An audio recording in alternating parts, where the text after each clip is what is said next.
আসসালামু আলাইকুম। আমি কানিজ ফাতেমা অর্ণা। পরিচ্ছেদ ২৬ হচ্ছে নির্দেশক। অর্থাৎ নির্দিষ্ট করে কোনো কিছু বলা। টা, টি, খানা, খানি, জোন একদম নির্দিষ্ট অ্যামাউন্ট। ঠিক আছে? যেসব লগ্ন শব্দের সাথে যুক্ত হয়ে নির্দিষ্টতা বোঝায় সেগুলোকে নির্দেশক বলে। নির্দেশকের উদাহরণ হচ্ছে টা, টি যেগুলো আমি বললাম খানা, খানি, জোনটুকু। টা, টি নির্দেশক বসে বিশেষ্য, বিশেষণ ও সর্বনামের সাথে।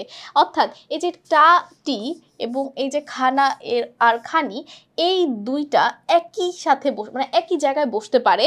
পার্থক্য হচ্ছে শুধুমাত্র সর্বনামের। সর্বনামের সাথে খানাখানি বসে না।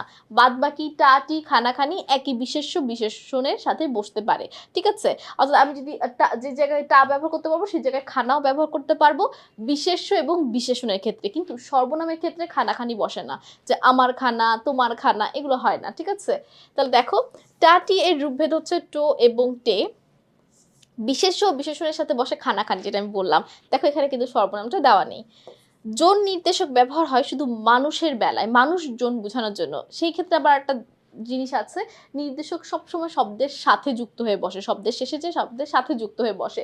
শুধু জন নির্দেশকটা আলাদাভাবে বসতে পারে যদি অধিক লোক বোঝায়। অধিক সংখ্যার বেলায় জন নির্দেশকটি বসে সংখ্যার পরে আলাদাভাবে, যেমন ৫ জন, ২৫ জন। এখানে জনটা কিন্তু আলাদা বসেছে, যেটা মাত্র বললাম এর পরের লাইনে সেটাই চলে এসেছে।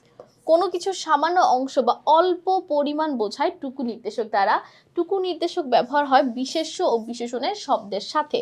টুকু এর রূপভেদ হচ্ছে টু, টুক। ঠিক আছে? খুবই সহজ। একটা পরিচ্ছেদ ছিল, অর্থাৎ অল্পটুকু, অল্পটুক এগুলো হচ্ছে সামান্য বোঝানোর জন্য। টা, টি, খানাখানি সেম জায়গায় বসতে পারে। পার্থক্য হচ্ছে সর্বনামের। আর জনের জন্য এই এমসিকিউটা খুবই ইম্পর্টেন্ট, যে আলাদাভাবে বসতে পারে অধিক মানুষ হলে। ঠিক আছে? খুবই সহজ। তো সকলকে অসংখ্য ধন্যবাদ এই পর্বটি আমাদের সাথে করার জন্য। পরবর্তী পর্বে আমন্ত্রণ রইল। আসসালামু আলাইকুম। আল্লাহ হাফেজ।